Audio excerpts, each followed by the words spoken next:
안녕하세요. 한입도서의 존 퀼입니다. 잠자기 전에 틀어놓으면 좋은 오디오북.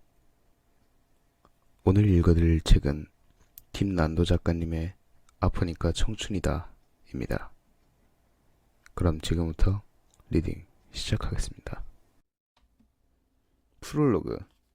기억하라. 너는 눈부시게 아름답다. 젊음은 젊은이에게 주기 너무 아깝다. 영국의 작가 조지 버나드 쇼는 이렇게 말했다. 이토록 절절한 표현도 부족하다고 생각될 만큼 젊음은 소중하고 또 소중하다. 그대 인생의 아까운 젊음이 활짝 피어난 시기가 바로 지금이다. 인생의 가장 소중하고 중요한 시간인 것이다. 어른들은 그대를 볼 때마다 허공을 쳐다보면 부러움인지 아쉬움인지 모를 목소리로 말한다. 좋을 때다. 그토록 좋은 시기라는 것은 가능성 때문이다. 그대는 연마하기에 따라 값어치를 매길 수 없는 광채를 내뿜는 원석이다. 그대가 만약 대학이 있다면 더욱 큰 축복이다. 대학은 원석을 갈고 닦아 가장 찬란한 광채를 내뿜을 수 있도록 하는 최선의 자기를 발견하는 곳이므로 대학에서는 육중한 교문의 푸른 녹슬음, 우람한 교정 느티나무 푸르름조차 그 가르침을 준다. 그래서 대학이 좋고 그 대학에 다니는 그대의 젊음이 좋다. 하지만 안다. 더할 나위 없이 힘든 시기이기도 하다는 것을. 어른들은 네가 무슨 걱정이 있겠냐? 라거나 나 때는 더 힘들었어. 고들 하지만 젊은 그대들이 짊어질 고민의 무게는 생각보다 훨씬 무겁다. 특히 20대 초반. 대학 시절은 사회적으로 어른 취급을 못 받지만 내면은 아직 어른이 될 준비를 마치지 못한 아슬아슬한 경계의 시기이자 입시 준비로 유예됐던 사춘기의 성장기적 문제가 한 번 터져 나오는 폭발의 시기다. 그뿐인가? 열정이 존재를 휘두르고 기대가 존재를 규정하는 불일치의 시기이기도 하다. 그런 의미에서 이때야말로 인생에서 가장 화려하면서도 가장 어두운 시기이다. 많은 청춘들은 힘겨워한다. 그래서 이 시기를 조금이라도 빨리 벗어나고자 마음이 조급해진다. 무언가 이뤄내야 한다는 강박에 휩쓸린 탓에 잠시 숨을 고르기 위해 멈춰서는 것조차 불안해하며 정작 자신의 무한한 가능성을 깨닫지 못한다. 가장 어두운 시기이지만 화려한 시기이기도 함을 망각하는 것이다. 그러다 계절이 바뀌듯 찾아오게 마련인 질풍노도의 시기에는 헤어날 수 없는 자기 연민에 빠진다. 결국 형편없는 생활 속에서 나태를 낭만이자 로망으로 위협하며 금쪽 같은 청춘의 기회를 허망하게 소모해버린다. 나름 무척 똑똑하게 행동하는 것 같지만 인생의 절반을 놓고 바라볼 때 너무나 바보 같은 결정을 아무렇지도 않게 한다. 나는 대학에서 흔들리는 청춘들과 늘 부대끼며 이 어려운 시기를 버텨야 하는 아픈 그대들을 따뜻한 위로의 말로 보듬어주고 싶었다. 때로는 차가운 지성의 언어로 미처 그들이 하지 못한 생각을 일깨워주고 싶었다. 화려한 시기를 마음껏 즐겨야 하는 청춘들을 뜨거운 격려의 말로 응원해주고 싶었다. 이 소망을 담아 글을 쓴다.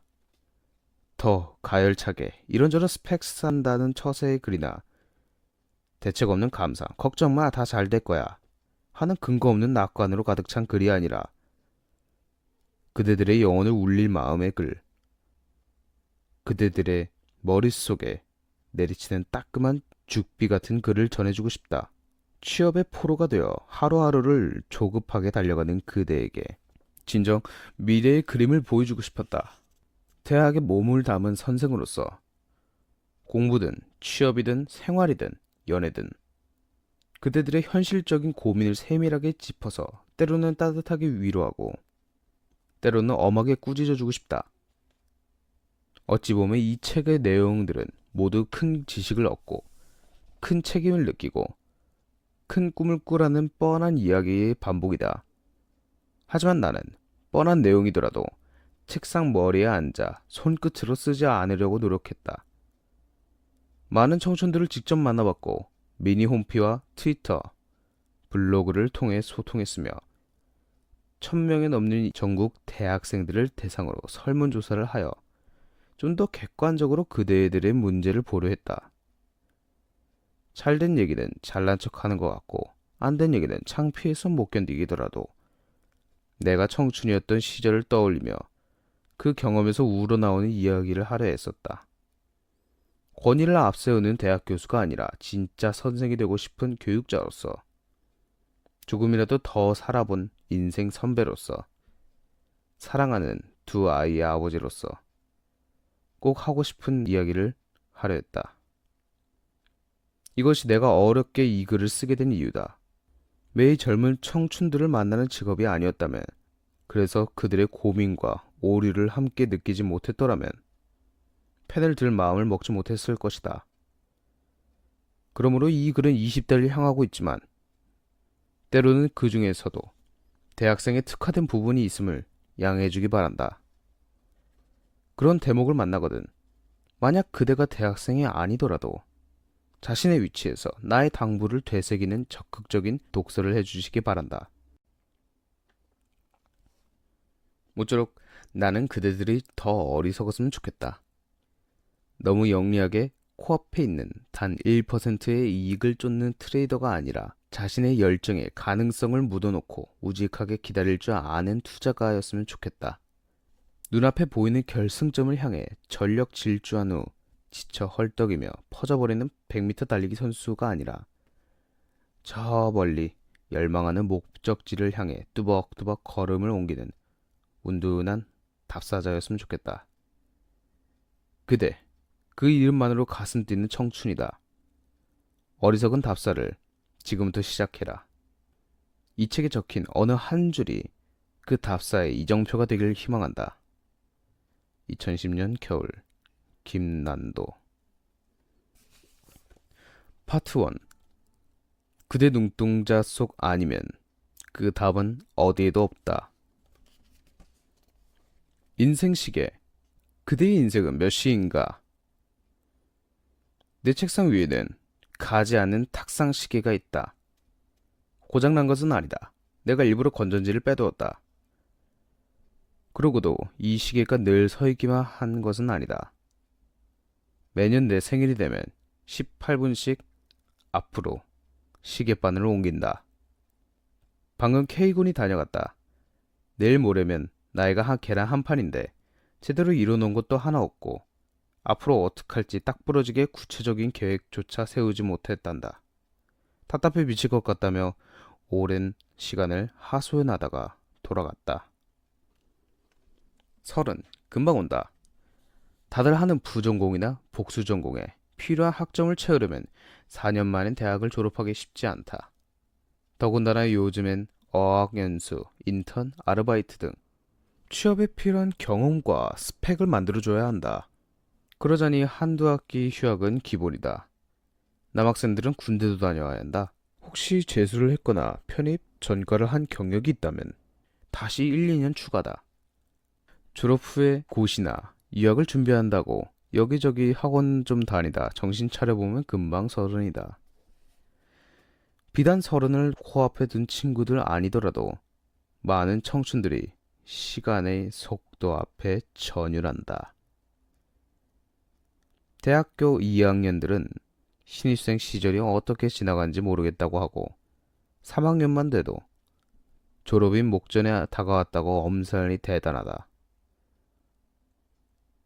덜컥 졸업은 했는데 일할 곳 없는 청춘이라면 흘러가는 하루하루가 고스란히 조급함과 낙담의 시간으로 남는다. 사회에서 성공적으로 첫 발을 내디뎠다고 불안이 사라질까? 그런 기대는 섣부르다. 빨리 자리 잡고 싶고 빨리 뭔가를 이뤄내고 싶고 지금 이 글을 읽는 그대도 적잖이 걱정하고 있는지 모른다. 이 나이 되도록 제대로 해놓은 거 하나 없구나. 그대, 인생을 얼마나 산 것 같은가? 이 질문이 너무 막연하게 느껴진다면 이렇게 물어보겠다. 사람이 태어나서 죽을 때까지를 24시간으로 비유한다면 그대는 지금 몇 시쯤 살고 있을 것 같은가? 태양이 한참 뜨거운 정오? 혹시 방금 대학을 졸업했다면 점심 먹고 한창 일을 시작할 오후 한두 시쯤 됐을지 막연하게 상상할 것이 아니라 한번 계산기를 들고 셈을 해보자. 그대가 대학을 24세 졸업한다고 하고 하루 중 몇 시에 해당하는지. 24살은 24시 중 몇 시? 아침 7시 12분. 아침 7시 12분. 생각보다 무척 이르지 않은가?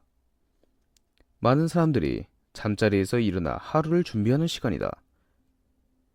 아침잠이 많은 사람이 아니라면 아직 일어나지 않았을지 모른다. 그렇다. 대학을 졸업한 24살이 고작 아침 7시 12분이다.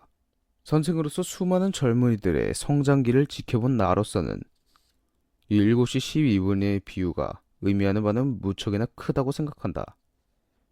유년기와 청소년기를 거쳐 사회활동을 할 준비를 마치는 24살은 출근 준비를 하고 이제 막 집을 나서려는 시간과 비슷하다. 그렇다면 은퇴를 하고 노년을 준비하는 60세는 저녁 6시다. 직장인들이 일을 마치고 퇴근하여 집으로 돌아가거나 저녁을 즐기러 가는 때다. 참 절묘하지 않은가?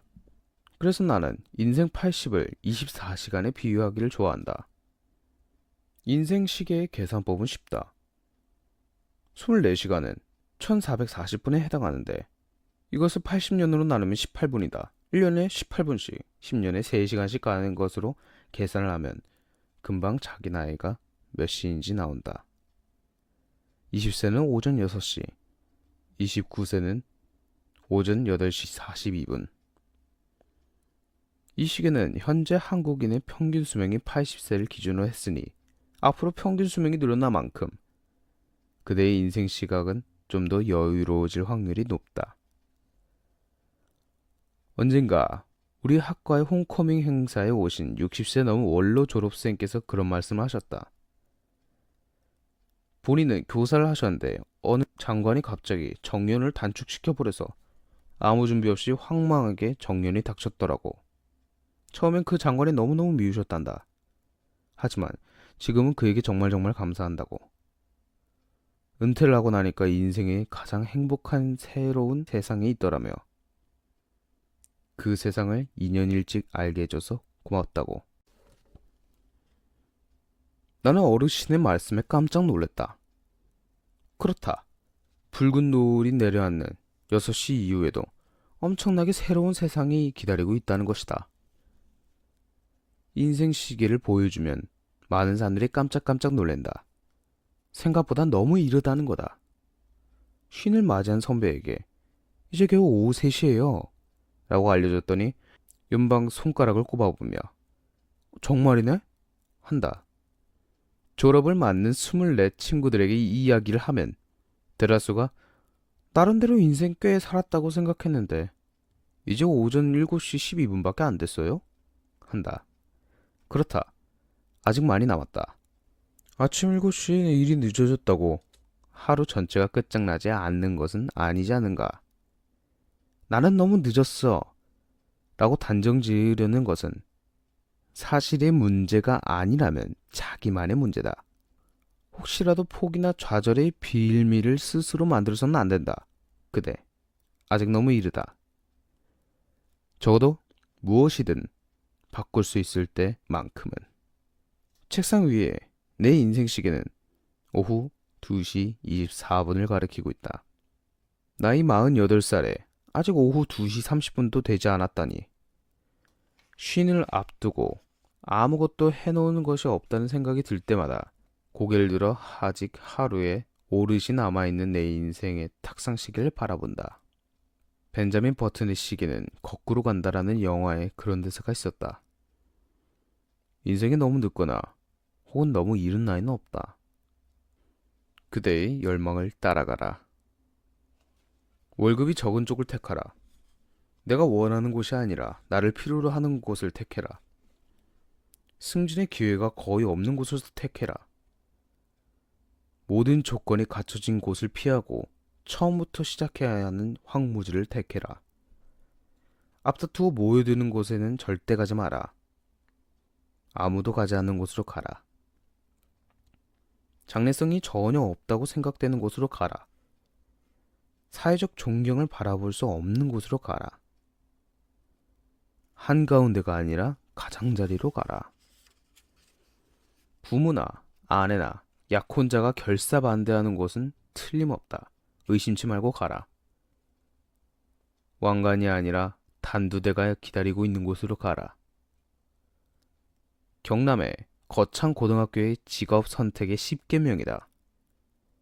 주요 포털 사이트 검색창에 거창고등학교 10계명이 아예 등록되어 있을 만큼 유명하다.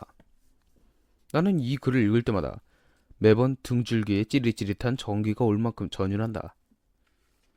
나는 이 글의 10분의 1만큼이라도 유용하고 대담한 조언을 내 학생들에게 해주었던가 하는 반성과 함께 1년 전 학위를 받은 후 여러 대학을 전전하며 시간 강사 생활을 하고 있는 A 박사가 면담을 신청해 왔다. 포수가 넉넉한 데에다 기업 문화가 좋기로 유명한 어느 대기업의 연구소에서 입사를 제안해 왔다는 것이다. 포리는 기다려서 교수가 되고 싶은데 주변에서는 입사를 강하게 거론해서 고민이 많다고 했다. 자살하는 시간 강사의 이야기를 심심치 않게 들려온 만큼 우리나라에서 가장 열악한 직업 중 하나가 시간 강사다. 나도 2년 가까이 해봐서 잘 안다. 한 학기에 3과목을 강의한다고 했을 때 한 달 수입이 120만 원 정도다.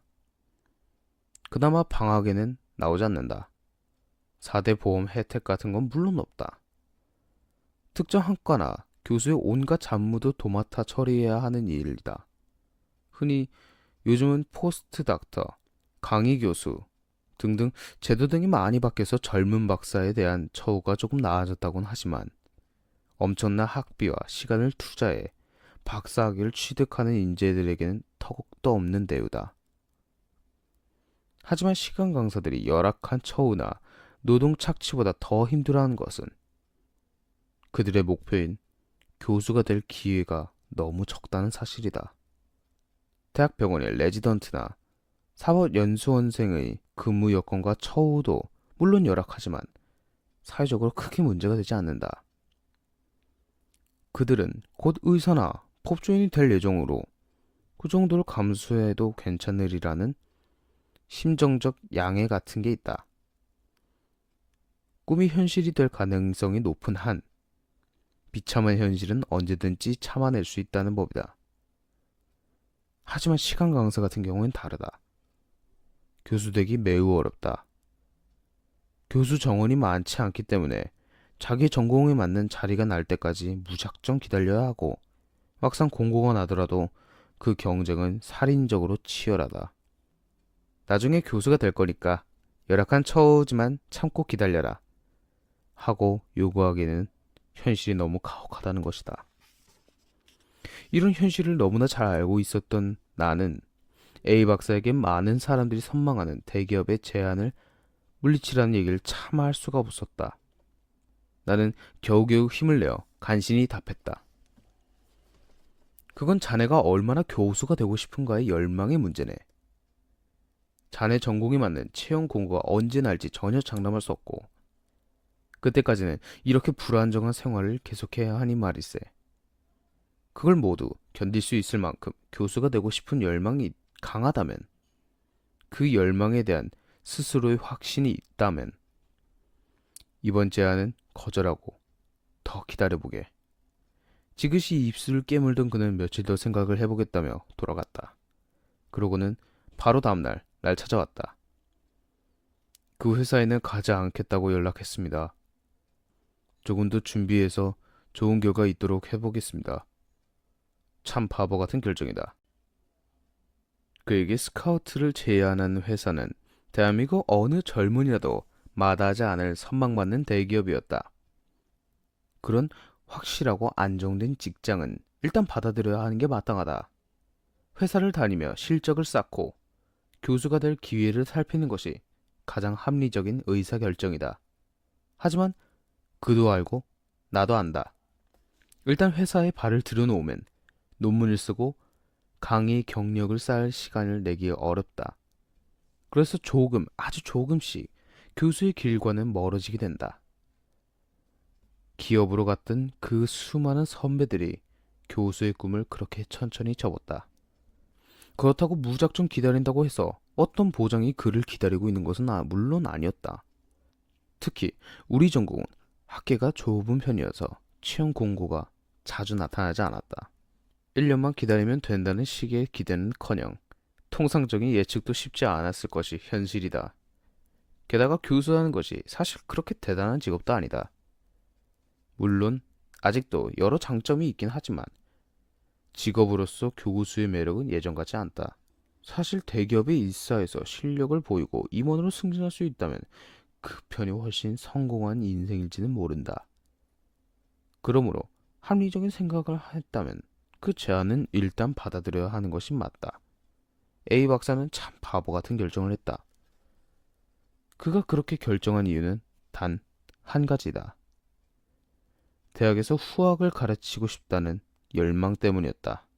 박사를 받기까지 오랫동안 조교 활동을 해왔기에 교수가 실상 그닥 매력 있는 직업은 아니라는 것을 그도 잘 알고 있었다. 하지만 강단에 서서 학생들에게 자신의 지식을 나눠줄 때 그 희열을 누구보다 잘 알기 때문에 그는 그토록 바보 같은 결정을 했던 것이다. 열망은 힘이 세다. 세상의 잣대가 아니라 자신의 가치와 열정과 보람을 기준으로 삶을 살 수 있기 때문이다. 그렇게 좁고 험난한 길을 사서 가는 바보 같은 결정을 내는 사람들이 어느 순간 되면 누구도 넘볼 수 없는 자리에 우뚝 서 있다. 매 순간 가장 합리적으로 최적화된 의사 결정이 모인다고 해서 궁극적으로 가장 합리적인 결과가 나오는 것은 아니다. 바로 열망의 힘 때문이다. 대학에 있다 보니 대학에 입학하려는 학생들의 전공과 진로 선택에도 유행이 있다는 것을 알았다. 파일럿을 주인공으로 한 드라마가 히트를 하면 이듬해 항공 관련 학과의 경쟁률은 난데없이 올라가고 빵을 만드는 주인공이 나오는 드라마가 뜨자 관련 학과의 인기도 갑자기 높아진 적이 있다. 물론 오해는 없기를. 이들 모두 좋은 전공이다. 하지만 자기 필생의 업을 정하는데 TV에 등장했다는 이유로 마치 벌떼처럼 몰려다니는 것은 문제라는 것이다. 1990년대 말에는 미국 로스쿨로 유학을 가는 것이 붐이었다. 그 열기가 미국 회계사로 옮겨가는 듯 하더니 이내 유학을 떠나보내는 것보다는 국내에 머무는 것을 선호하게 됐다. 이과에서는 치의학 및 의학 전문대학원을 주로 진학하고 문과에선 다른 법학 전문대학원, 로스쿨 입학이 화두다. 의사나 변호사가 형편없는 직업이라는 말을 하려는 것은 결코 아니다. 자신의 열정이 아니라 남들이 다 좋다 좋다 하니까 선택하는 직업이란 그냥 안정적이고 고소득 보장이 되는 것 같아서 선택하는 직업이란 공허하다는 사실을 지적하고 싶을 뿐이다. 미래가 이끄는 삶, 꿈이 이끄는 삶, 열망이 이끄는 삶을 살아야 한다. 열망을 뜻하는 영단어 passion은 아픔이라는 의미의 passio를 어원으로 한다 했다. 그렇다. 열망에는 아픔이 따른다. 그 아픔이란 눈앞에 당장 보이는 달콤함을 미래의 꿈을 위해 포기해야 하는 데에서 온다. 연봉으로 일달러를 받고 일하며 천문학적인 스톡옵션을 직원들에게 양보한 애플의 CEO 스티브 잡스는 이렇게 얘기했다. 돈을 위해 열정적으로 일한 게 아니야. 열정적으로 일했더니 돈이 생겼더라. 그의 말이 맞다. 그런데 여전히 많은 사람들이 돈과 열망의 인과관계를 착각하고 있다. A 박사가 거창구 10계명을 알고 있었는지는 모르겠지만 그는 이미 온몸으로 그 계명을 실천하고 있다. 아마 그의 각오보다 훨씬 빠른 시간 안에 꿈을 이루리라 믿는다. 그는 참 바보 같은 결정을 했다. 하지만 그 바보 같음이 그를 더 빨리 꿈에 데려다 주리라. 오늘은 여기까지 읽겠습니다. 제가 처음 녹음하는 거기도 하고, 많이 익숙하지 않아서 제가 좀 실수가 좀 많이 있었던 것 같아요. 네. 아마 첫 시작이니까, 좋게 봐주셨으면 합니다. 감사합니다. 그리고 제가 읽다 보면은 속도가 빨라지거나 느려지는 부분이 가끔 있는데, 만약 그런 게 조금, 듣기 힘드시다라고 하시면은 그 댓글로 남겨주세요. 제가 고쳐볼게요. 그럼 지금까지 존 퀴리였습니다. 감사합니다.